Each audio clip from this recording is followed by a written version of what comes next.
স্বাগতম সবাইকে। আপনারা শুনছেন বেঙ্গল আফটার ডার্ক। আমাদের আজকের আয়োজন লেখক সুকান্ত গঙ্গোপাধ্যায়ের লেখা ছোট গল্প অদৃশ্যের মন্ত্রণা। আমাদের কন্টেন্টের নিয়মিত আপডেটস পেতে এখনই সাবস্ক্রাইব করো বেঙ্গল আফটার ডার্কের ইউটিউব চ্যানেলটি আর প্রেস করো বেল আইকন। অবশেষে পবন সিদ্ধান্তটা নিয়েই ফেলল, এই জীবন সে আর রাখবে না। বিকেল ফুরিয়ে যখন মাছ ধরার জালের মতো সন্ধ্যা নামে চারপাশে পথঘাটের মানুষ ক্ষণিকের জন্য অন্যমনস্ক হয়ে যায়, তখনই চুপিসারে সরকার বাজার পেছনে ফেলে পবন উঠে এলো রেল লাইনের ধারে। এখানে ঝোপ জঙ্গল, পরপারে ছাপ দেওয়ার জন্য উদয়পুরের দুঃখী মানুষেরা এই আড়ালটাকে ব্যবহার করে। বিকেলের ডাউন লোকালটা রোজ আধ ঘন্টার মতো লেট হয়, আজও তার ব্যতিক্রম হয়নি। দূরে রেল লাইনের বাঁকে ব্যাটারি ফুরিয়ে যাওয়া টর্চের মতো আলো দেখা দিয়েছে, এগিয়ে আসছে হেডলাইট। জ্ঞান হওয়ার পর থেকে পবন আজ পর্যন্ত কোনো কাজই ঠিকভাবে করে উঠতে পারেনি। লেখাপড়া, খেলাধুলা, ব্যবসা কোনোটিই নয়। আজকের কাজটায় কিছুতেই ভুল করা চলবে না। রেস দৌড়ের স্টার্টিংয়ের মতো ভঙ্গি করে রেলের পাথরের উপর বসতে গেল পবন। প্যান্টের পকেটে কি যেন রয়ে গিয়েছে, কোনো পিছুটান। পকেট থেকে বেরোলো দুটো কয়েন, 2 টাকার আর 1 টাকার। পবনের কাছে এর কোনো মূল্য নেই, ছুঁড়ে ফেলে দিল বাজারের দিকে। কাল সকালে যে পাবে খুশি হয়ে যাবে। এই ধরনের আনন্দের ঘটনা পবনের জীবনে কখনো ঘটেনি। হঠাৎ প্রাপ্তি হয়নি কিছুই।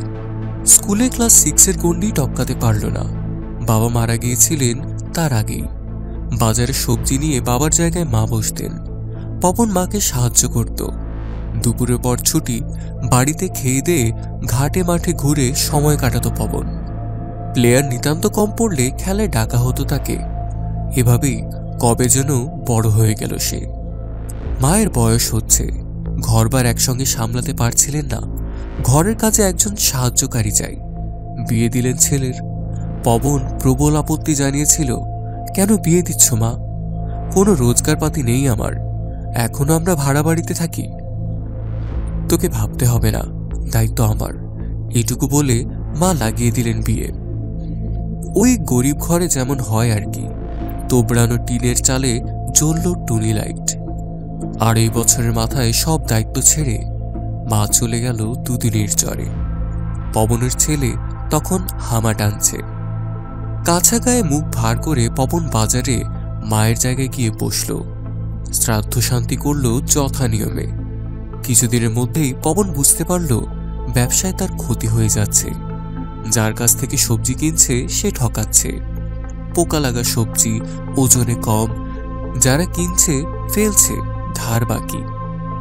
মাস 6 যেতে না যেতেই পবনের পুঁজি ফুরিয়ে এলো। মহাজনের কাছে প্রচুর দেনা, ঘর ভাড়া দিতে পারছে না সময় মতো। গুটি কয়েক সবজি নিয়ে বাজারে বসে আর ভাবে এরপর কি করে চলবে। শাক বেচে লক্ষ্মী মাসি, মায়ের বন্ধু, পবনের অবস্থা দেখে বলল, তুই একটা কাজ কর, আমি যতটা শাক নিয়ে বসি অর্ধেকটা তুই নিয়ে গিয়ে বেচ, লাভের অংশ রেখে বাকি টাকা ফেরত দিবি, ধারটা না কাউকে দিস না। এরপর একটু সতর্ক হলো পবন। খদ্দের হাসি মুখে কথা বললে গলে গিয়ে ওজনের বেশি জিনিস দিত না সে। দামাদামিতে হেরে গিয়ে লোকসানে দিয়ে ফেলত না জিনিস। তবুও শুধু শাক বেচে কি আর অত টাকা ধার শোধ আর সংসার চালানো সম্ভব? এরপর ঘরে হাড়ি চড়তে লাগলো একবেলা। বউ রেগে মেগে ছেলেকে নিয়ে চলে গেল বাপের বাড়ি। সেখানে দুবেলা দুমুঠো ভাত তো পাবে অন্তত। এই ঘটনায় পবনের মনটা একেবারে ভেঙে গেল। বাজারে বসতে ইচ্ছেই করত না, টিকতে পারত না ঘরেও। ছেলেটার কথা মনে পড়ত সারাক্ষণ। শিশু গরিব বড়লোক তো বুঝে না, সে তার বাবাকে চিনত খুব করে। দেখলেই ঝাঁপিয়ে আসতে চাইতো কোলে, বেড়াতে যাবে, বায়না ধরত। থাকতে না পেরে পবন একদিন ছেলে বউকে আনতে গেল। সেখানে গিয়ে বলবে ব্যবসাটাকে দাঁড় করানোর শেষ চেষ্টাটা করে দেখি, মহাজনের কাছ থেকে না হয় আরো কিছু ধার নেব। কিন্তু তার বউ সীমা সেই বাড়ির চৌকাঠি ডিঙোতে দিল না। বলল, গরিব গুরবো জামাইও তো এক বাক্স মিষ্টি অন্তত নিয়ে আসে, তুমি তো দাড়িটাই কেটে আসনি। তড়াম করে সদর দরজা বন্ধ করে দিয়েছিল সীমা। পবনের মনে হয়েছিল দুনিয়ার সব দরজাই তার জন্য বুঝি বন্ধ হয়ে গেল। ভীষণ একা লাগতে লাগলো নিজেকে। ঘটনাটা যে বেশি পুরনো তাও নয়, 2 সপ্তাহ কাটেনি। এই কটা দিন পবনের মনে একটাই কথা ঘুরে ফিরে এসেছে, এই জীবন রেখে আর কি লাভ। সিদ্ধান্তটা পাকাপোক্তভাবে মাথায় বসে যেতে সন্ধ্যের মুখে উঠে এলো রেল লাইনের ধারে। ট্রেনের আওয়াজ পাওয়া যাচ্ছে। পবন ঘাড় হেলিয়ে গাড়িটা কতটা দূরে আছে দেখতে লাগলো। এমন সময় কোন এক পুরুষকণ্ঠ বলে উঠল, কাণ্ডটা কি আজ না করলেই নয়। এমন থমথমে সুরে বলা কথাটা এরকম চূড়ান্ত সময় শোনার দরুন বুকটা ধড়াস করে উঠল পবনের। তাড়াতাড়ি নিজের চারপাশটা দেখল, কেউ কোথাও নেই। ঝোপটা এমন কিছু ঘনও নয়। ভিতর দিয়ে সদ্য আলো জ্বলে ওঠা উদয়পুর স্টেশন দেখা যাচ্ছে। সবে যখন ভাবছে হয়তো শোনার ভুল, তখনই আবারও সেই গলা, আর কটা দিন না হয় দেখলে, যদি উপায় কিছু একটা বের হয়। এবার বেশ ঘাবড়ে গেল পবন। চিচি সুরে জানতে চাইল, কে আপনি? আপনাকে দেখতে পাচ্ছি না কেন? যে কাণ্ডটা তুমি ঘটাতে যাচ্ছিলে তারপরে আমাকে দেখতে পেতে। মানে আমি ভূত। অন্য সময় হলে কথাটা শুনে গায়ে কাটা দিত পবনের, কিন্তু এখন মনে হচ্ছে কোনো আত্মীয় বুঝি স্টেশন থেকে নিতে এসেছে। সত্যি একটু পরে সেও তো ভূত হয়ে যাবে। আওয়াজের দিকে তাকিয়ে পবন বলল, তা হঠাৎ এখানে কি মনে করে? একেবারে মোক্ষম সময় এসে হাজির? তেমন কিছু না, যাচ্ছিলাম কানলায় যাত্রা দেখতে। জ্যান্ত থাকতে এই লাইন দিয়ে তো ট্রেনে করে যেতাম, এটাই আমার চেনা রাস্তা। তা দেখি তুমি এখানে ওত পেতে বসে আছো। বুঝলাম মাথায় কোনো একটা কুমতলব আছে, তাই দাঁড়িয়ে গেলাম। এখন বলো তো, কিসের এত দুঃখ তোমার? ট্রেনটা এর মধ্যে এসে পড়ল। ঝোপঝাড়ে কাঁপন ধরিয়ে দিয়ে ঝমঝম করে চলে গেল স্টেশনের দিকে। ভীষণ বিরক্ত হয়ে পবন বলল, দিলেন তো চান্সটা মিস করিয়ে। আমার মেলা দুঃখ, শুনতে শুনতে আপনার ঘুম পেয়ে যাবে। আমাদের ঘুম বলে কিছু নেই, তুমি বলো, চান্স আরও পাবে। এটাই তো আর লাস্ট ট্রেন নয়। রেলের পাথরের উপর বসে পড়ল পবন। তাদের লাইনে ট্রেন কম, পরের লোকাল অনেক দেরিতে। সামনে কেউ এসে বসে আছে এটা ধরে নিয়ে পবন বলতে থাকলো তার মনের দুঃখগুলো। প্রতিটি বাক্যের শেষে শূন্য থেকে উচ্চারিত হয়, আচ্ছা, তাই তো। মনের কথা বলতে বলতে একটা প্রশ্ন মাথায় এলো পবনের। জিজ্ঞেস করল, আচ্ছা, আপনি তো নাকি সুরে কথা বলছেন না? সন্ধ্যার অন্ধকার বলে উঠল, সব ভূত তো আর বলে না যারা বেঁচে থাকতে লেখা বা বলার সময় চন্দ্রবিন্দু প্রয়োজন মতো ব্যবহার করেনি অথবা ভুল জায়গায় ব্যবহার করেছে, সেই চন্দ্রবিন্দুগুলো মৃত্যুর পরে তাদের নাকে এসে জমা হয়। খবরটা জেনে খানিক আশ্বস্ত হলো পবন। পড়ালেখার পাঠ যদিও তার কম, চন্দ্রবিন্দুর ভুল কিন্তু তাতে বেশি একটা হয়নি। আর কথা সে অল্পই বলে, মরার পর তাকে বিচ্ছিরিভাবে খোনা সুরে কথা বলতে হবে না। পবন বলল, আচ্ছা আপনিই বলুন তো, এর পরও কি আর বেঁচে থাকতে ইচ্ছা করে? অশরীরী সহানুভূতির গলায় বলল, সে অবশ্য ঠিক, তবে আমাকে সব বলতে পেরে একটু হালকা বোধ তো করছো, তাই না? তা করছি। এটুকু বলে পবন আকাশের দিকে তাকালো। একটা দুটো করে তারা ফুটছে, সরু ফালির মতো চাঁদ। কৃষ্ণপক্ষ চলছে। নিশ্চয় একটু খিদে খেতে পাচ্ছে, তাই না? যাও কিছু খাও আগে। অশরীরী গলায় বড় ভাইয়ের আন্তরিকতা। পবন বলল, কিন্তু পয়সা কোথায়? 2 কয়েন মিলিয়ে 3 টাকা পকেটে ছিল, একটু আগেই ছুঁড়ে ফেলে দিয়েছি। ও কোনো ব্যাপার নয়, দাঁড়াও, উঠে দাঁড়াও। যেভাবে কয়েন দুটো ছুঁড়ে দিলে একটা পাথর নিয়ে সেভাবেই ছোড়ো। এইটুকু শুনে উঠে দাঁড়ালো পবন। বুদ্ধিটা ঠিক খারাপ নয়, অশরীরী কথা মতো কাজ করল সে। তারপর ঢাল বেয়ে নেমে এলো পাথরের কাছে। ওমা, একটু দূরেই শুয়ে আছে 2 কয়েন। কেমন যেন অভিমানী লাগলো ওদের। কানের কাছে ফের ওর গলা, কি খেতে ইচ্ছে করছে তোমার? পবন একটু ভেবে বলল, ভক্তিপালের জিলাপি, কিন্তু 3 টাকায় তো দুটোর বেশি হবে না। এক কাজ করো, স্টেশনের টিকিট কাউন্টারের কাছে যাও, ওখানে টাকা কড়ি লেনদেন হয়। লোকের হাত ফসকে মাটিতে কিছু টাকা পড়ে থাকলেও থাকতে পারে। ভূত যখন বলেছে, একটা মানে নিশ্চয়ই আছে। পবন দেরি না করে পা চালালো টিকিট ঘরের উদ্দেশ্যে। যত সহজে পাওয়া যাবে ভেবেছিল তা কিন্তু হয়নি। বিস্তর খুঁজে একটা ঠোঙার নিচে 5 টাকার কয়েন পেয়েছে পবন। ভাগ্যিস টিকিট কাটার ভিড় তেমন ছিল না, থাকলেও সন্দেহজনকভাবে ঘোরাঘুরির জন্য প্রশ্নের মুখে পড়তে হতো তাকে। পবন এখন মিষ্টির দোকানের বাইরে বেঞ্চে। শেষ কবে এদের জিলেপি খেয়েছে তার মনে পড়ছে না। ভাতের জোগাড় করতে করতে হিমশিম খেতে হয় তাকে। দোকানের সামনে ভক্তিপাল নিজের হাতে জিলাপি ভাজছে, আকশি দিয়ে তুলে চুবিয়ে দিচ্ছে রসে। এই জিলিপি যে একবার খাবে জীবনভর ভুলতে পারবে না। 8 টাকারই অর্ডার দেবে কিনা ভাবছে পবন। দেখা গেল উনি সঙ্গ ছাড়েননি, নির্দেশ দিলেন, 2 টাকা পকেটে রেখে তারপর অর্ডার দাও। ঘাড় হেলিয়ে পবন তাই করল। হাতে শাল পাতা ভর্তি জিলাপি, 2টো খাওয়া হয়ে গিয়েছে। রস করাচ্ছে ঠোঁটের পাশ বেয়ে। চেটোর উল্টো পিঠ দিয়ে মুছতে গেল পবন। কেমন লাগছে? আবারও তার গলা। দারুণ দারুণ। মুখে খাবার থাকার দরুন উচ্চারণ জড়িয়ে গেল পবনের। এরপর উনি বললেন, বেঁচে আছো বলেই এর স্বাদ পাচ্ছ। আমাদের তো এসবের আয়োজন দেখেই সান্ত্বনা পেতে হয়। ভূতের দুঃখে দুঃখিত হয়ে 2বার সমর্থন সূচক ঘাড় নাড়ল পবন। ইচ্ছে থাকলেও জিলিপির ভাগ দেওয়ার উপায় নেই। খাওয়া শেষ। শালপাতাটা ফেলতে মায়া হচ্ছে। উনি জানতে চাইল, এখন এই মুহূর্তে কার কথা বেশি মনে পড়ছে? পবন বলল, ছেলে আর বউয়ের। অনেকবার ভেবেছি ওদের একবার ভক্তিপালের জিলিপি খাওয়াবো, কিন্তু হয়ে ওঠেনি। হবে, সবই হবে। এবার তুমি স্টেশনের প্ল্যাটফর্মে চলে যাও। পল্টুর দোকান থেকে লটারি টিকিট কেনো একটা। নম্বর কি হবে? ভূত দাদার কাছ থেকে টিপস চাইল পবন। বেঞ্চে আর একটা লোক বসেছিল। পবনকে নিজের মনে বকতে দেখে সরে গেল ভয় পেয়ে। পবনের এসব দেখে কোনো ভ্রুক্ষেপই নেই। ভাগ্যের দরজা খুলতে যাচ্ছে। অশরীরী বলল, নাম্বারের প্রথম সংখ্যা 2 আর শেষে 8, এই দেখে টিকিট কিনবে। Thank you.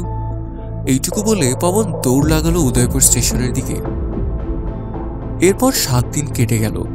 পবন নিয়মিত লক্ষ্মী মাসির থেকে শাক নিয়ে বাজারে বসছে, অপেক্ষা করছে এই দিনটার জন্য। লটারির রেজাল্ট বেরোবে আজ। দুপুরের দিকে প্ল্যাটফর্ম ফাঁকা থাকে।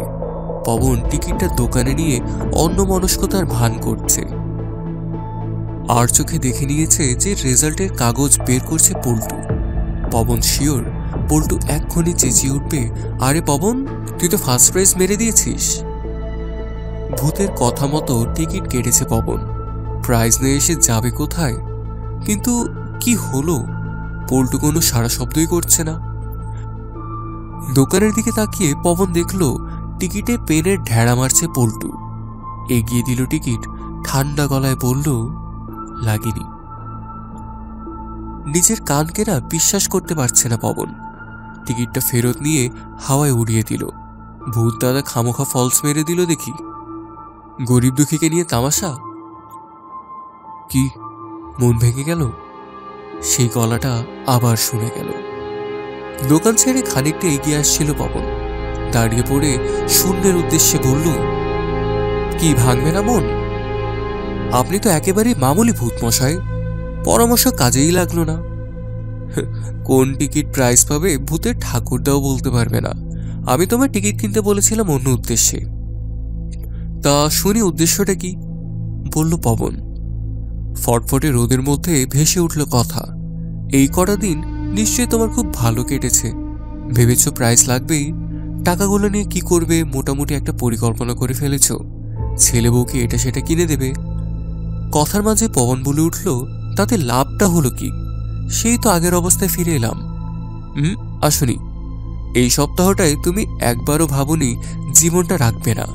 প্রাইস নিয়ে অনেক স্বপ্ন দেখেছ।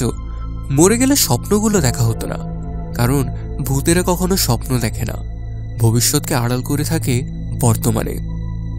শেষ কথাটা পবনের পক্ষে খুব ভারী হয়ে গেল, তবে যুক্তিটা মোটামুটি সে ধরে নিয়েছে।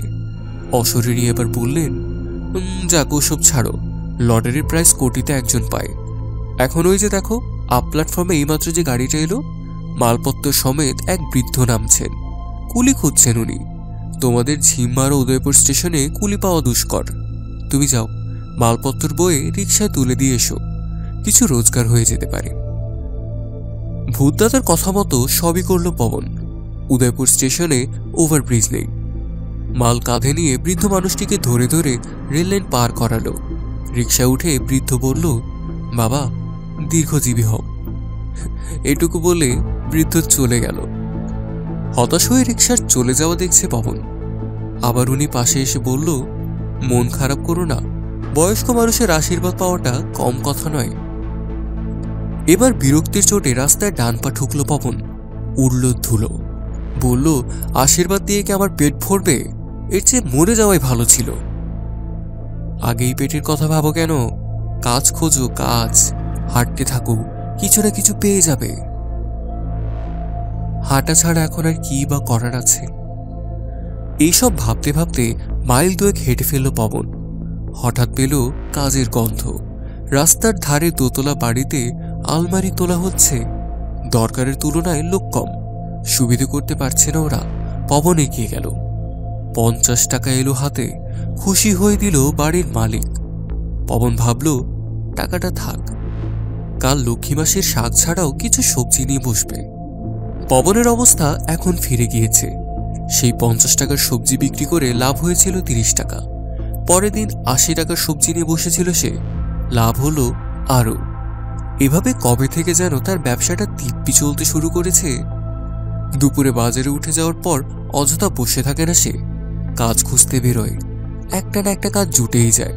কারো হয়তো গাড়ি রাস্তায় খারাপ হয়ে গিয়েছে, ঠেলে দিয়ে পেয়ে যায় 10-20 টাকা।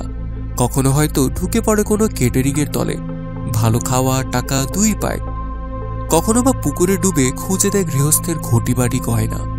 এরই মধ্যে একদিন দাড়ি কেটে হাতে এক বাক্স সন্দেশ নিয়ে পৌঁছালো শ্বশুর বাড়িতে। ফেরত নিয়ে এলো ছেলে আর বউকে। এখন আর কোনো অভাব হয় না তার। আজ ঘটনাচক্রে সারা বিকাল ঘুরে কোনো কাজ পায়নি পবন। তাতে অবশ্য পরোয়া নেই, হাতে টাকা আছে যথেষ্ট। কাজ করার জন্য মনটা সবসময় উসখুস করছে, এই যা। সন্ধে নেমে গিয়েছে। সরকার বাজারের পাশ দিয়ে বাড়ি ফিরছে পবন। ভূতদাদের কথা বড্ড মনে পড়ছে আজ। সেই যে হাঁটতে পাঠালেন, আর দেখা করেননি। কিন্তু এখন তাকে প্রয়োজনে নেই পবনের। তবু গলাটা ফের শুনতে ইচ্ছে করছে। ভূতদাদের কথা ভাবতে গিয়েই চোখ গেল রেল লাইনের ধারের কোণাটায়। কি ব্যাপার, গাছগুলো দুলছে কেন? হাওয়া নেই, ট্রেনও যায়নি। সন্দেহ দূর করতে ঢাল বেয়ে ঝোপটার কাছে উঠে এলো পবন। এ কি, একটা লোক হাঁটু মুড়ে লাইনের দিকে তাকিয়ে বসে আছে। দূরের বাগে ট্রেনের আবছা হেডলাইট। লোকটার দিকে তাকিয়ে পবন বলল, কাণ্ডটা কি আজ না করলেই নয়? তো এই ছিল আমাদের আজকের আয়োজন। আমাদের আয়োজনটি ভালো লেগে থাকলে লাইক করো। নিয়মিত এমন রহস্য, রোমাঞ্চ এবং অলৌকিকতায় ভরা কন্টেন্ট পেতে এক্ষুনি সাবস্ক্রাইব করো পেন গলা আফটার ডার্কের ইউটিউব চ্যানেলটি আর প্রেস করো বেল আইকন। সেই সাথে কমেন্টে জানাও আমাদের আয়োজন সম্পর্কে তোমাদের মতামত আর শেয়ার করো তোমার বন্ধুদের সাথে। ফিরছি আরও একটি নতুন গল্প নিয়ে আগামী শুক্রবার। Till then, take care and good bye.